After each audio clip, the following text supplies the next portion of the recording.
अस्सलाम वालेकुम स्टूडेंट्स, हम पढ़ रहे हैं chapter number 17 physics of solids, lecture number 4।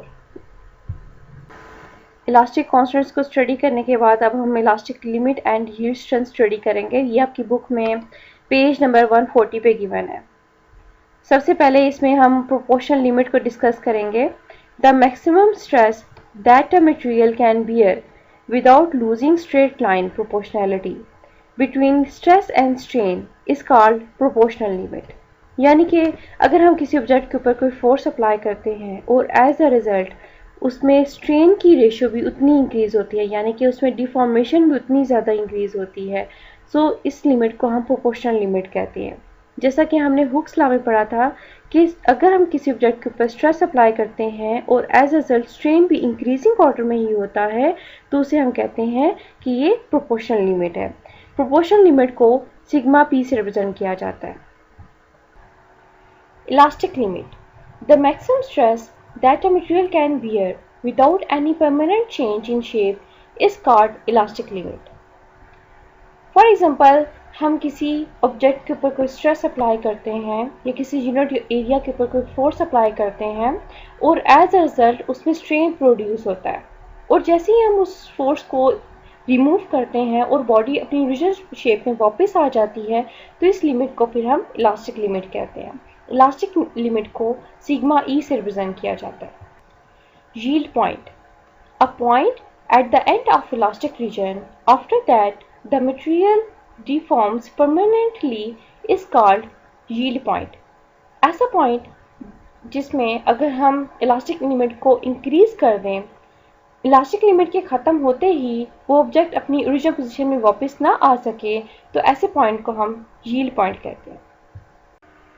Plasticity, if the stress is applied beyond the elastic limit of the material, the specimen becomes permanently changed and does not recover its original shape after the stress is removed. This kind of behavior is called plasticity। कुछ ऐसे substances होते हैं जिसके ऊपर हम force apply करते हैं, as a result उसमें डिफॉर्मेशन प्रोड्यूस होती है, और हर एक सब्सटेंस की इलास्टिक लिमिट की वैल्यू डिफरेंट होती है। कुछ substances just after elastic limit break हो जाती हैं, लेकिन कुछ ऐसे सब्सटेंसेस भी होते हैं जो कि इलास्टिक लिमिट के बाद भी ब्रेक नहीं होते, तो वो जो प्रॉपर्टी होती है एलिमेंट्स की, मटेरियल्स की, उसे हम प्लास्टिसिटी कहते हैं। Ultimate tensile stress, the maximum stress that a material can bear before breaking is called ultimate tensile stress. यानी कि कोई भी मटेरियल ब्रेक होने से पहले जितना स्ट्रेस बर्दाश्त कर सकते हैं उसे हम अल्टीमेट टेंसाइल स्ट्रेस कहते हैं, और इसे हम सिग्मा एम से रिप्रेजेंट करते हैं। Fracture stress, it is the stress beyond ultimate tensile stress is crossed, the material will break. और जैसे ही अल्टीमेट टेंसाइल स्ट्रेस से लिमिट इंक्रीज होती है तो वो ऑब्जेक्ट ब्रेक हो जाता है, तो इस स्ट्रेस को हम फ्रैक्चर स्ट्रेस कहते हैं। इसे हम सिग्मा एफ से रिप्रेजेंट करते हैं। Elastic limit and yield strength में अभी अब तक हमने जो चीज़ें डिस्कस की हैं उसको हम ग्राफ की मदद से समझेंगे। अब ये ग्राफ स्ट्रेस और स्ट्रेन के दरमियान में है। अब यहाँ पे देखें, ओ पॉइंट से लेके ए पॉइंट तक स्ट्रेट लाइन आपको शो हो रही है, यानी कि स्ट्रेस के इंक्रीज होने से स्ट्रेन की रेशियो भी इंक्रीज हो रही है, तो ये जो लाइन है ये फिर ओ से लेके ए तक का जितना रीजन है वो प्रोपोर्शनल लिमिट को डिस्क्राइब कर रहा है। अब प्रोपोर्शनल लिमिट के बाद, यानी कि फॉर एग्जांपल कोई भी चीज़ है, कोई प्लास्टिक है, उसके ऊपर कोई आप फोर्स अप्लाई कर रहे हैं तो उसमें स्ट्रेस के इंक्रीज होने से स्ट्रेन भी इंक्रीजिंग ऑर्डर में जाता है। लेकिन कोई एक ऐसा पॉइंट आता है जहाँ पे अगर आप स्ट्रेस को मज़ीद इंक्रीज कर दें तो वो थोड़ा सा मज़ीद उसमें स्ट्रेन तो इंक्रीजिंग ऑर्डर में जाएगी, लेकिन ऐसा भी होता है कि वो प्रोपोर्शनल लिमिट नहीं रहती, या तो स्ट्रेस कम हो जाए स्ट्रेन की वैल्यू इंक्रीज हो जाती है, या फिर स्ट्रेस की वैल्यू इंक्रीज होने से स्ट्रेन की वैल्यू इंक्रीज नहीं होती, तो ऐसी लिमिट को फिर हम इलास्टिक लिमिट कहते हैं। और कुछ ऐसे सब्सटेंसेस भी होते हैं जो कि just after the elastic limit, जैसे इलास्टिक लिमिट ख़त्म होती है साथ ही वो ब्रेक हो जाते हैं, तो ऐसे सब्सटेंसेस को हम ब्रिटल सब्सटेंसेस कहते हैं, जैसा कि ग्लास हो गया, इसको भी हम डिस्कस करेंगे डिटेल में। उसके बाद कुछ ऐसे सब्सटेंसेस भी होते हैं जो कि इलास्टिक लिमिट के बाद भी ब्रेक नहीं होते। तो ऐसे सब्सटेंसेस अगर हम उसके ऊपर स्ट्रेस की रेशो को डिक्रीज कर दें, यानी कि स्ट्रेस को रिमूव कर दें, तो भी वो अपनी ओरिजिनल पोजीशन में नहीं आते। और अगर हम मज़ीद उसमें स्ट्रेस अप्लाई करें तो वो ब्रेक हो जाते हैं।